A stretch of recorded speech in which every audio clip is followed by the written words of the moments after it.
இனிமையான நண்பர்களே, அன்புள்ளம் கொண்ட சொந்தங்களே, அனைவருக்கும் வணக்கம். நேற்று நடைபெற்ற திருவண்ணாமலை பாட்டாளி மக்கள் கட்சியின் மாநில விவசாயிகள் மாநாட்டில் பலத்த ஆரவாரத்திற்கிடையே சென்னையிலே போராட்டம் அறிவித்த பாட்டாளி மக்கள் கட்சியின் தலைவர் அன்புமணி ராமதாஸ். அதை பற்றி இந்த காணொலியில் சற்று விரிவாக காண்போம். அறிவித்த 25 நாட்களுக்குள் ஒரு மாநில மாநாட்டை திருவண்ணாமலை நகரத்தில் வெற்றிகரமாக நடத்தி இருக்கிறது பாட்டாளி மக்கள் கட்சி.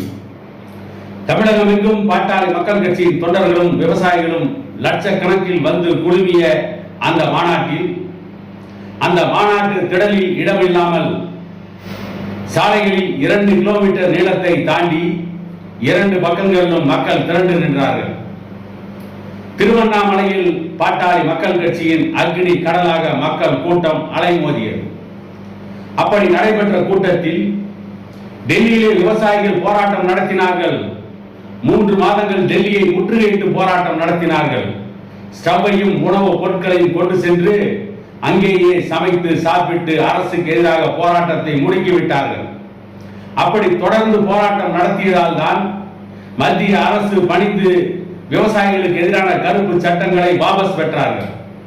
அதை போல சென்னையை நாம் முற்றுகையிடுவோம். சென்னையை விவசாயிகள் முற்றுகையிட்டு தொடர் போராட்டங்களை நடத்துவோம்.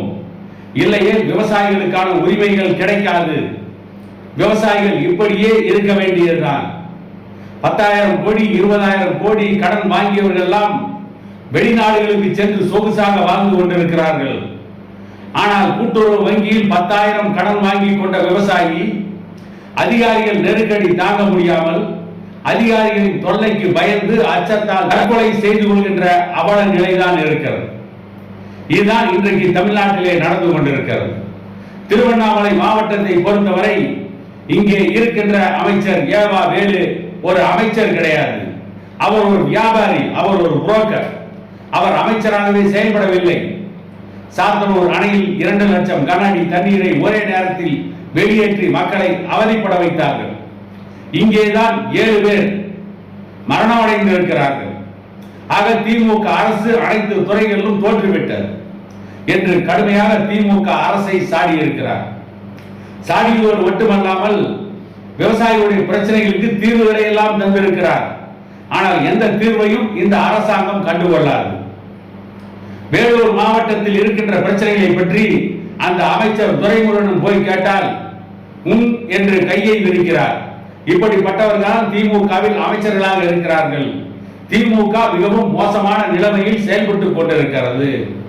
இன்றைக்கு திமுகவுடைய நிலை எப்படி இருக்கிறது என்று சொன்னால், ஒரு நடிகரிடமிருந்து எப்படி தன்னுடைய கட்சியை காப்பாற்றிக் கொள்வது, நடிகரால் தன்னுடைய கட்சிக்கு இழப்பு ஏற்படாமல் எப்படி தன்னுடைய கட்சியை காப்பாற்றிக் கொள்வது என்ற நிலைமையில் தான் திமுக இருக்கிறது. திமுகவிற்கு விவசாயிகளை பற்றி அக்கறை இல்லை. இன்றைய முதலமைச்சர் ஸ்டாலின் அவர்களுக்கு விவசாயிகளை பற்றி என்ன தெரியும்? விவசாயிகளை பற்றி பேசுவாரா? விவசாயிகளின் பிரச்சனை புரியுமா? இப்படி விவசாயிகளை பற்றி தெரியாதவர்கள் 1000 ரூபாய் ஓட்டுக்கு கொடுத்து கோட்டைக்கு சென்று விடலாம், ஆட்சியை பிடித்து விடலாம் என்று வாழ்ந்து கொண்டிருக்கிறார்கள். இவர்களுக்கு எதிராக தீவிர பிரச்சாரத்தை பாட்டாளி மக்கள் கட்சி முன்னெடுக்கிறது. ஆகவே பாட்டாளி மக்கள் கட்சி ஒரு மிகப்பெரிய முற்றுகை போராட்டத்தை சென்னையிலே நடத்த இருக்கிறோம் என்று ஒரு அறிவிப்பை வெளியிட்டிருக்கிறார். இதில் இன்னொரு முக்கியமான செய்தி என்னவென்று கேட்டால், வருகின்ற 24ஆம் தேதி பாட்டாளி மக்கள் கட்சியின் சார்பில் வன்னியர்களுடைய உள் ஒதுக்கீட்டுக்காக அரசு அலுவலகங்கள் முன்னால் ஆர்ப்பாட்டத்தை அறிவித்திருக்கிறது பாட்டாளி மக்கள் கட்சி. அந்த போராட்டம் நடப்பதற்கு முன்பே இன்னொரு போராட்டத்தை அறிவிக்கின்ற துணிச்சலும் ஆற்றலும் அதற்காக மக்களை திரட்டுகின்ற பலமும் பாட்டாளி மக்கள் கட்சிக்கு மட்டும்தான் தமிழ்நாட்டில் இருக்கிறது.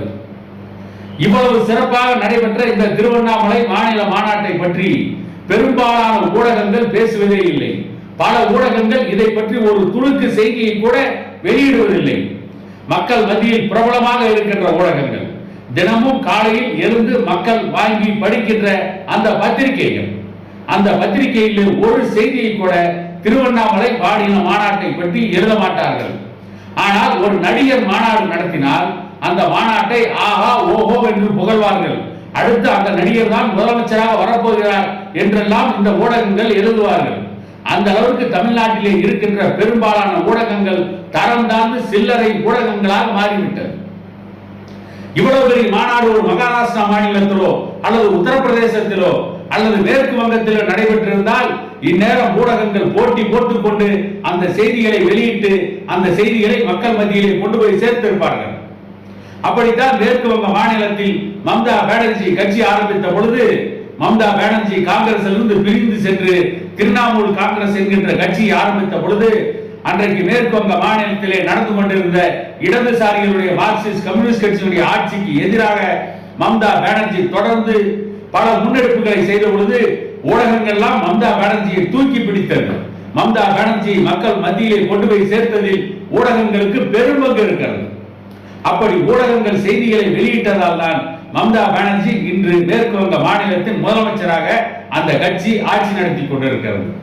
ஆனால் தமிழ்நாட்டிலே பாட்டாளி மக்கள் கட்சி எவ்வளவு பெரிய மாநாட்டை நடத்தினாலும் எவ்வளவு பெரிய போராட்டங்களை நடத்தினாலும் மக்களுக்காக எவ்வளவு பெரிய முன்னெடுப்புகளை செய்தாலும் தொடர்ந்து பாட்டாளி மக்கள் கட்சி நிறுவனர் டாக்டர் ஐயா அவர்கள் மக்கள் நலன் சார்ந்து விவசாயிகளை சார்ந்து எத்தனை அறிக்கைகளை வெளியிட்டாலும் அவற்றை எல்லாம் ஊடகங்கள் பெரிய அளவில் எந்த விளம்பரத்தையும் கொடுக்காது, எந்த பிரச்சாரத்தையும் செய்யாது. ஆனால் பாட்டாளி மக்கள் கட்சிக்கு எதிராக பாமக நிறுவனர் டாக்டர் ஐயாவுக்கு எதிராக அன்புமணி அவர்களுக்கு எதிராக இவர்கள் ஜாதி கட்சி என்று சொன்னால் அதை பற்றி இந்த ஊடகங்கள் செய்தி வெளியிடும். இவர்கள் வன்முறை தூண்டுகிறார்கள் என்று சொன்னால் அதை பற்றி இந்த ஊடகங்கள் செய்தி வெளியிடும். கடந்த அதிமுக ஆட்சியில் சென்னை வல்லூர் கோட்டத்தில் வன்னியர்களுடைய இடஒதுக்கீட்டுக்காக